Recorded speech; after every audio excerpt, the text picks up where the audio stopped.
we did yesterday. Okay, so just get into that V of your hand, yeah. So I'm right up under the occipital, okay, and just general. So just try and relax a little bit for me. A bit wonky. Okay, so just general mobilisation, okay, of the C-spine. Can work really nicely just to start off with, okay. So somebody comes in, frozen neck, that kind of thing, side bending, yeah, rotation, flexion and extension, okay, but moving through them fluidly, yeah. So you're not trying to go up, down, yeah. You're trying to just encourage the movements more than anything else, okay. Nice way to start with it, okay. Moving on to sub-occipital distraction, okay, which I think is on the list. Yeah, I can remember. Okay, you work in this position. Okay, what you want to do is just slide your fingers so effectively you can't really see what I'm doing. So what I tend to do with my fingers, and people do it differently, but I tend to get my fingers like that underneath, slide it up. Okay, so I've literally got that sitting under the occipital. Okay. So you tend to put fingers. Okay, so people put fingers, people will just use one hand, yeah. I tend to use that. It's entirely up to you, whatever you think that you can get the best purchase on, okay. So effectively all you're going to do is just put a little bit of traction through. And if you get in this position, okay, it's not bad to use traction because you can actually just use the lever on the edge of the couch. Okay, so where I'm actually seesawing on the edge of the couch there. So working through. Well, just I'll take the occipital. Just count it. So when the occipital arrives. So skull out start right. Just quite high up. So just putting tension in through. Okay, really nice one. Okay, Indian neck massage. Do this all the time. Yeah. Okay. Looks really nice. Okay. As Mark says, you can use your thumb, your fingers if you want. So just get off the occipital, do a little bit around the head as well. Okay, and then just ease it in if it needs a little bit more. Okay. You're not going to get that same kind of feeling on this as you do around legs and arms. Okay. You're not going to be pulling and feeling that kind of resistance. Okay. It's very much kind of easing the soft tissue more than it is easing the kind of soft, or actually sort of trying to feel as though you almost try to dissipate sometimes. Okay. It's not going to be that at all. It's just a prolonged tension on it. Another way of mobilising the C-spine, if you want to step up for me, spin around for me, get your client to put their hands on first, okay, and then put your head onto my spine, okay, and we go round onto the back, okay.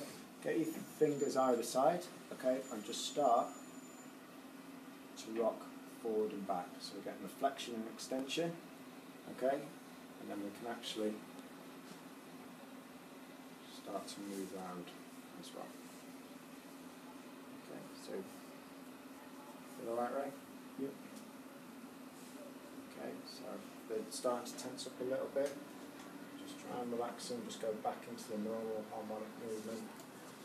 Okay, and then just start to flex around. Okay.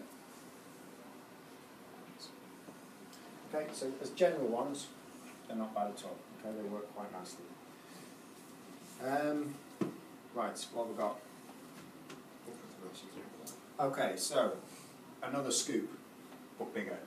Okay, sitting up. Okay, your bench will need to be low for this. Okay, I might also set up. I need to take a look. That's okay. Okay, so arms on the shoulders. Should we do it that way around maybe?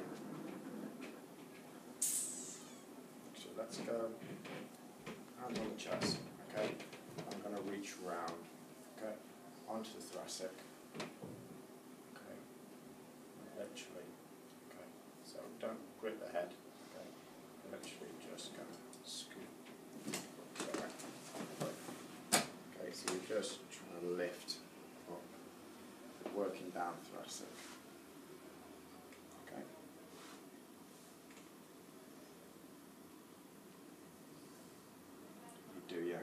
Mobilisations in each one. Yeah? Okay. Yeah, so that's exactly what it is. Yeah, so we're just upward head. Okay, and then work on that movement, but you providing that anterior force on towards quite nicely. Okay. Okay. I've definitely got a different list to you, haven't I? So that was upper thoracic up glide. Okay, let's do cervical, side bend and rotation. The rotation is really hard. The side bending is not so bad. Okay, so side bending is exactly what we've just done really with the leg, except we're doing the same. So we are going to go onto the side, okay, and I'm going to put my lock in there, yeah, on this side, and then I'm just going to encourage side bend. Yeah, so I've got my locking in, yeah, and if you wanted to, you could get your client to do it, but remember it's a mobilisation, so we're actually just going to ease it in. Just moving it like that. Okay. Yeah, I'm working up. What's that called? So I'm not Thoracic sure. side bending, is it? Yeah. So no, that's cervical side bending. Oh right. Yeah, Yeah, which might not be on your list. No, Yeah. it's not. The rotation one. Okay, you'll see all kinds of issues with this. The way in which I prefer to do it is get your client to turn first. Okay, to get them into as far as they can go. Okay, because if you put them in that position and then try and reach round and then try and pull them, okay, you've got a lot of movement there. Yeah. So what we actually do is just get them to turn as much, and then in that position I haven't got as far to go. Yeah. So into it, lock on again. Yeah. And then we're literally moving round. Sorry, got my thumb on the wrong lock. Yeah. So lock on this side, on the side you're rotating towards. Yeah, and then we are literally, you all right? Moving in that position. Okay. So your thumb's actually where? This side, on the side I'm rotating to, yeah, because imagine we're opening up those facet joints there. Just do the first one again. So the first one again, There's tilt. side bend, Side bend, that side. side bend and rotation. Yeah. Yeah. Yeah, we're not going to, there is one actually for flexion, okay, and the flexion one involves literally grabbing the vertebra that you want to. So effectively you're holding on to the actual facet joint, and then as you encourage the face to go, or the head to go forward, the theory is you open up the facet joint towards us. Yeah? So you would grip there, and then you would encourage forward bend. Okay.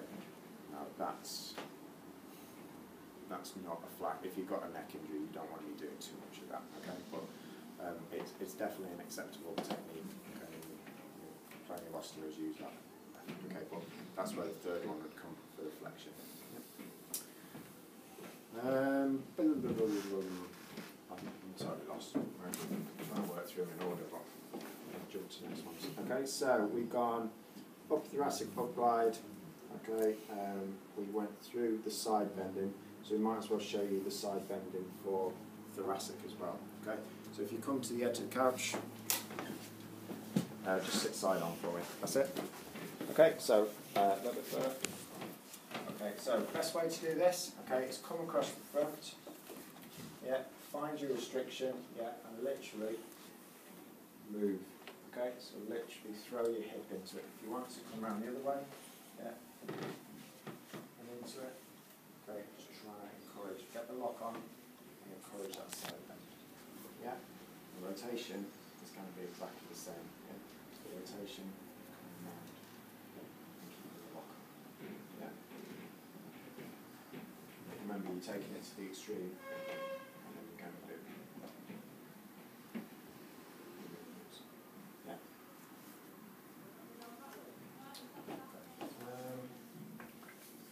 Face down, man. You've also got your anterior glides here. Yeah, the same, straight down, same as you have got on everything else. Yeah, so working down. Not really got anterior glides around the cervical. Okay, no scope to do them at all. But certainly around thoracic, you've definitely got scope to do them. What else have I got on there? Thoracic harmonic. Okay, so the thoracic harmonic, okay, what you can do, okay, if you've got somebody that's really restricted and they're tensing up with everything, you can actually get some movement from the hips and just put finger blocks in around the spine. Okay, so as you get this natural kind of rhythm and harmony of the spine actually moving and rotating, okay, by just putting finger blocks in, you get a small amount of release, and it might be enough for them to ease up a little bit more. Yeah, just work it down as you're doing the harmony. Any more on cervical? No. Ribs.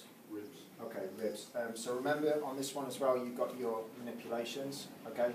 To be honest, I find the manipulations for the thoracic probably the most effective, okay, in terms of sort of like decongesting. So you'll do all these, and whereas on some of the others, so like, I'd say all those mobilisations around the lumbar in particular, do them around the SI joint, do them around the lumbar, and quite often you don't need the manipulation. Quite often with this one, once you've done the soft tissue, you probably still need to do the manipulation a little bit more, yeah, because some of those, trying to actually get the locks and trying to get the degree of movement is a little bit difficult. So by all means, move on to the manipulation. Hand down, yeah, heel, and movement, yeah, or flipped onto the back, hand in the back, drop it. Yeah. And then, what did you say? Ribs. Okay, ribs. Yep, so very nice. Okay, so for